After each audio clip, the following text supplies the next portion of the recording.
Vamos abrir nossas Bíblias em Colossenses, capítulo 1.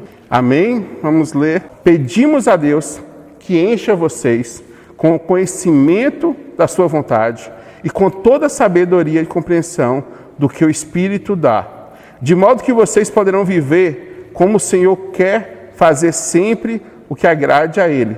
Vocês vão fazer todo tipo de boas ações e também vão conhecer a Deus cada vez mais. Amém? Amém. Nós podemos aprender muitas coisas nesse pequeno texto. Paulo, ele escreve, junto com o irmão dele, Timóteo, na fé, para o povo de Colossos.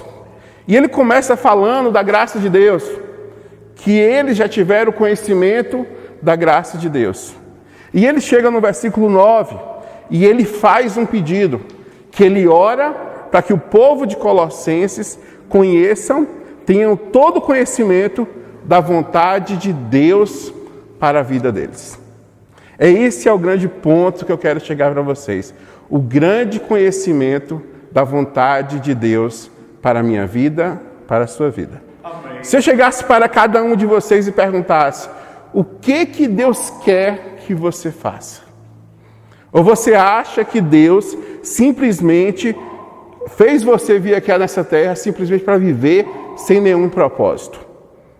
Eu tenho que te falar que Deus, Ele tem um propósito para cada um de nós. E as nossas vidas, elas precisam ser direcionadas para isso. O verdadeiro chamado da minha vida é para que as pessoas, depois de conhecer Jesus Cristo, sejam salvas e cresçam no conhecimento do amor de Deus. Que as pessoas possam conhecer, através da minha palavra, através da minha vida, através da mensagem que eu entrego para elas, o verdadeiro amor de Cristo.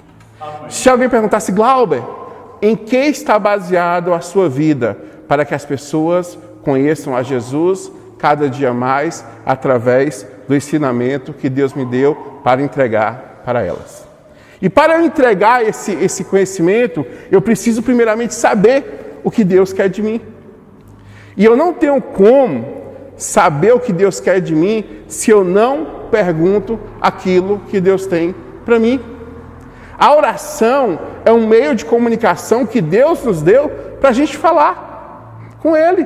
E a primeira coisa que Paulo chegou e falou o seguinte: eu vou dar graças, eu vou agradecer pela vida de vocês, eu estou orando por vocês, eu tenho um senso de gratidão por vocês, mas eu peço que vocês realmente tenham a capacidade de conhecer aquilo que Deus quer para vocês. Que vocês conheçam, que vocês tenham sabedoria e compreensão que o Espírito de Deus dá. Nós precisamos não somente conhecer, ter sabedoria e compreensão. Na outra versão que eu li, fala sabedoria e inteligência da vontade de Deus. E eu fui pesquisar, porque por muitas vezes a palavra sabedoria e inteligência, elas se misturam.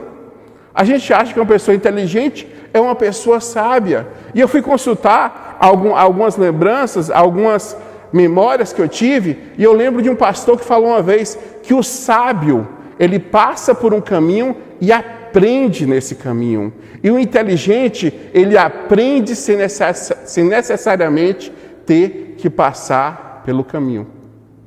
A pessoa se torna sábia quando ela vive. A pessoa se torna inteligente quando ela absorve sem necessariamente precisar viver. Eu não preciso saber que ácido não faz mal bebendo. Eu posso simplesmente ler o rótulo e não beber. Mas um dia que eu beber um ácido, Deus não deixa, isso estragar minha corda vocal, eu vou falar, eu aprendi a não beber. Então a gente tem que levar com base em algumas coisas, conhecimento da vontade de Deus, em toda sabedoria e inteligência espiritual. Existe a inteligência humana, existe a inteligência emocional e existe também uma inteligência espiritual, que é a inteligência que vem do Espírito Santo de Deus. E Paulo continua falando no versículo 10, para que essa inteligência, essa sabedoria nos leve a andar diariamente diante do Senhor. O homem sábio não é aquele homem que edifica a sua casa na terra areia, mas sim é um homem que edifica a sua casa na rocha. A sabedoria da Bíblia fala: bem-aventurado o homem que anda nos caminhos do Senhor. O homem que tem o prazer em andar nos caminhos de Deus. O homem que agrada em fazer as coisas de Deus. Quando Paulo fala: eu peço que você seja cheio do conhecimento da vontade de Deus e tenha sabedoria, para que assim você possa andar com Deus. E à medida que você anda com Deus, ele fala: o agradando em tudo. Nós precisamos entender que a nossa missão aqui na terra é agradar a Deus. Eu estou aqui para servir a Deus. Só que eu não posso viver querendo que Deus me agrade o tempo todo. Deus não está pronto para fazer as minhas vontades. Deus está pronto para suprir as minhas necessidades. Deus sabe tudo aquilo que eu preciso e Ele vai me entregar no momento certo. Mas eu preciso entender que eu fui feito para agradar a Deus. E a consequência de agradar a Deus, que está no capítulo 10, frutificando com toda boa obra. A Bíblia fala que aquele que começou a boa obra, ele é fiel e justo para cumprir. A obra que Deus começou em nossas vidas e através de nós, Ele vai frutificar. Ele vai fazer crescer. Ele vai aumentar. À medida que eu entendo que eu tenho que entender a vontade de Deus, andar com Deus com sabedoria, frutificar, aí então eu vou crescer no conhecimento de Deus. Primeiro eu tenho que conhecer o que Deus tem para mim, ter sabedoria e inteligência para viver aquilo que Deus tem para mim, crescer nesse caminho, frutificar nesse caminho e, por fim, eu vou realmente conhecer Deus. A minha concepção de Deus, ela mudou ao longo de toda a minha vida cristã. Nasci na igreja e a visão que eu tinha de Deus quando criança era uma, a que eu tenho hoje é outra. E eu acredito que daqui 30 anos, a visão que eu vou ter de Deus é outra, é melhorada, é maior. Eu vou conhecer mais e mais e mais. Existe uma passagem na Bíblia que fala que existem águas que dão nos pés. Existem águas que dão nos joelhos. Existem águas que dão nos ombros. E existem águas mais profundas que eu ainda não conheço, que eu vou conhecer somente nadando. E a pergunta que eu faço para que cada um reflita: em qual água você está? A palavra de Deus de fé, de vida, de tudo está passando em qual ponto de sua vida? Será que você está pisando nas águas de Deus, do conhecimento de Deus? Tudo que a gente pode conhecer na vida é baseado em conhecer a vontade de Deus. Se eu pudesse resumir o chamado de uma vida cristã, resume duas coisas: conhecer a Jesus e fazer Jesus ser conhecido. Em duas coisas eu consigo resumir toda a vida cristã: conheça Jesus e faça Jesus conhecido. Amém. À medida que eu conheço a Jesus, eu entro no Evangelho, eu me entrego no Evangelho e eu começo a viver o Evangelho. À medida que eu faço Jesus ser conhecido, eu começo a proferir o Evangelho, eu começo a anunciar o Evangelho, eu começo a fazer com que pessoas conheçam o Evangelho. Eu preciso entender que viver com sabedoria precisa começar com as minhas decisões que eu tomo. A vontade de Deus sendo baseada em minha vida vai ser refletida nas decisões que eu tomo. Eu aceito a Jesus, eu preciso entender que eu fui comprado pela cruz, eu fui comprado por Cristo na cruz, Ele é o nosso dono, Ele nos promete vida eterna e santidade. Antes nós éramos escravos do pecado e da morte. Isso é o entendimento que todo cristão tem que ter. E eu tenho vida como herança. Eu tenho a graça como herança. E eu posso sim desfrutar dessa vida. eu posso sim viver essa vida, uma vida em abundância. Lá, no livro de João, Jesus tem a seguinte frase: o ladrão vem para matar, roubar e destruir. Eu vim para dar vida e vida em abundância. O oposto de Jesus é o ladrão que rouba. E se a gente parar para pensar, posteriormente Jesus vai ser colocado com 2 ladrões na cruz. Aquele que rouba é aquele que tira, aquele que doa é aquele que entrega. E Jesus fala que tem um ladrão para nos roubar, mas ele veio para nos dar vida, e vida em abundância. É o grande segredo em estar andando com Deus. A abundância é a frutificação que eu falei há pouco. É saber que eu conheço aquilo que Deus quer para a minha vida, eu começo a andar com Deus, eu tenho sabedoria e inteligência espiritual, eu começo a conhecer o propósito de Deus para mim, eu começo a agradar a Deus e eu começo a frutificar em Deus. E posteriormente, aí sim que eu vou de verdade conhecer quem é Deus. Todos nós, quando chegarmos no céu, seremos extremamente surpreendidos com quem de verdade é Deus. Todos os homens que tiveram um encontro com Deus na Bíblia, eles nem sabiam como falar. Isaías, quando ele encontrou com Deus, quando ele viu, ele falou o quê? Ai de mim, que sou pecador. Eu não sou digno. Imagine quando você encontrar com Deus.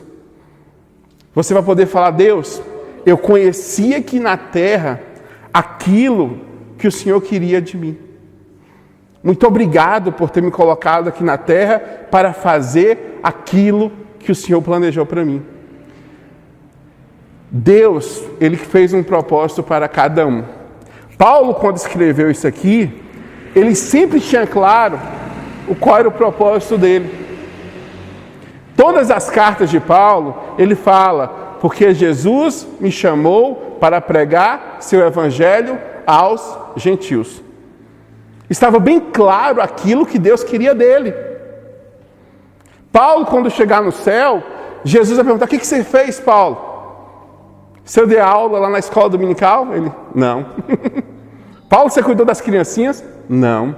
Você fez o que, Paulo? Eu anunciei a tua palavra para os gentios. Amém. E Deus vai chegar da seguinte forma: Glauber, o que você fez lá na terra? O que você cantou, Glauber? Não, Deus, eu não cantei. Graças a Deus eu não cantei. Então eu tenho que entender qual é o meu propósito. Como eu falei, meu propósito é falar o quê? 2 coisas.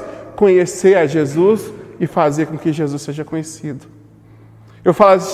Vou falar, Senhor Jesus, eu tentei, eu procurei te conhecer.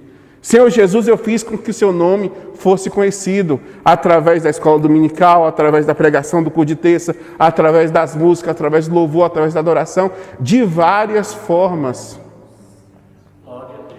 Aí eu pergunto para vocês: como eu vou conseguir dar frutos se eu nem sei o que eu estou plantando? E se eu nem sei aonde eu estou plantando? Toda pessoa que quer mexer com a agricultura, ela tem que saber o tipo de solo, tem que saber o que plantar, quando plantar, a hora de colher. E isso é fato.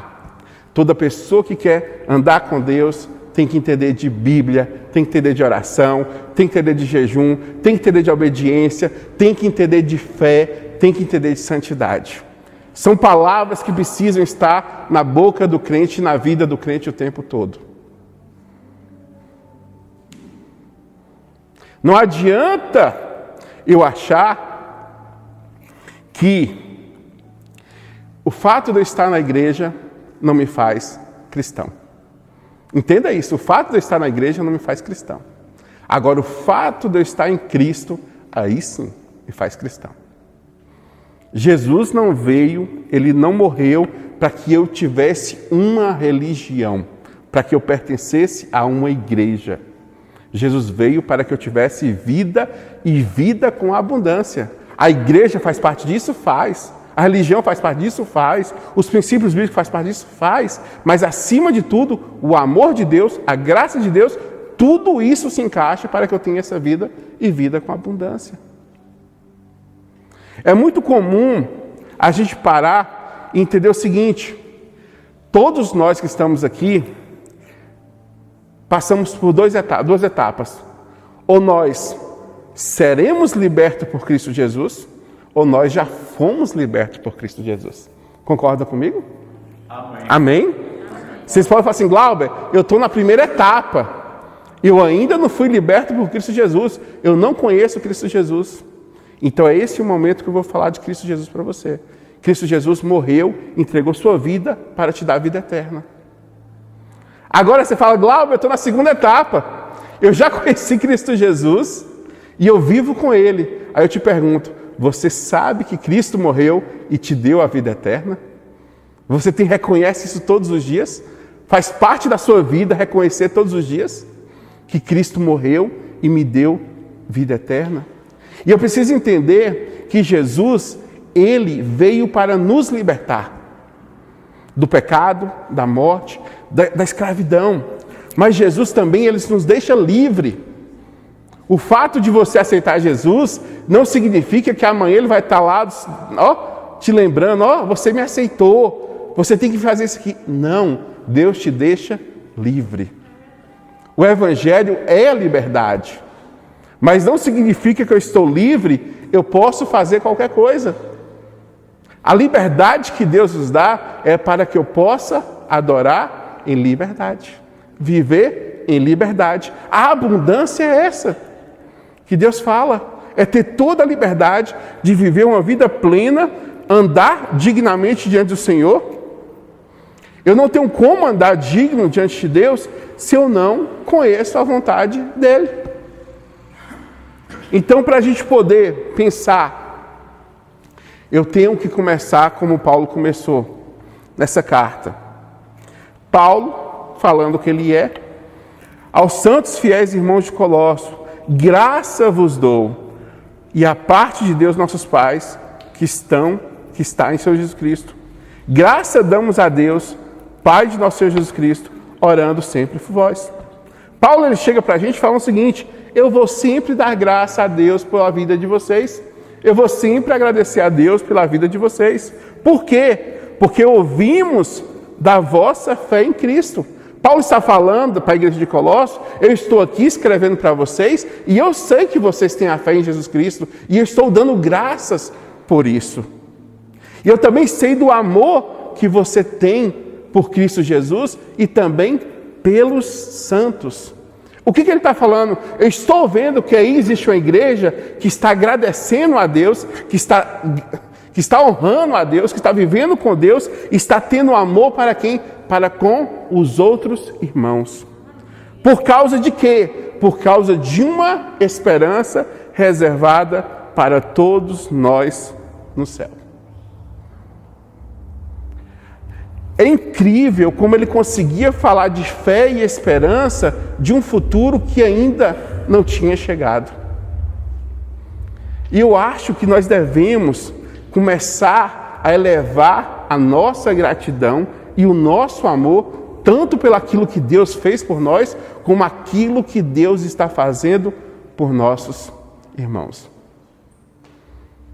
Eu vejo que as igrejas hoje seguem cada uma o seu caminho, cada uma o seu chamado.